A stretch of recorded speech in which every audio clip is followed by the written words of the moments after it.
Police arrested 3 educators at a private charter school in Arlington, accusing them of crimes against students. It's believed there may be more victims connected to at least one of these suspects. The school's principal, Rick Adams, teachers aide Ruel Barbie, and basketball coach Gabrielle Little were all booked into the Tarrant County Jail. Police say the principal helped cover up allegations against the other 2. Fox 4's David Santendri sat down with the private school district's police chief and has details of the allegations tonight. David? Yeah, the small private school has its own police force that's handling this investigation, and the chief says their work is not done. He's talking about potentially more victims out there and potentially more arrests that can be made. He's also talking about educational institutions outside of this district and even churches that they will likely be serving search warrants at. There is zero excuse for this kind of conduct to be in a school.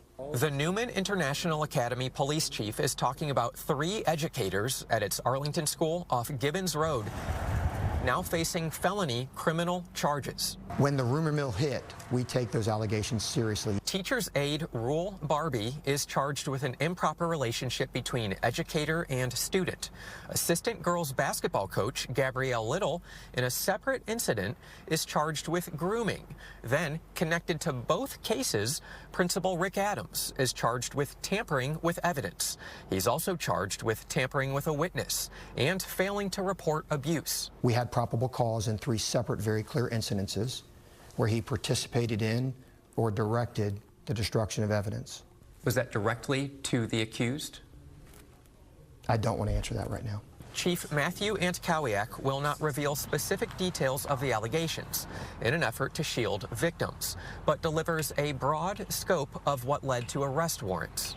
It's a combination of statements from our victims, statements from students, statements from other educators, physical evidence that we've attained, and statements from our suspects. 3 additional staff members who have not been charged have been placed on administrative leave. Here's what the chief says about their possible roles.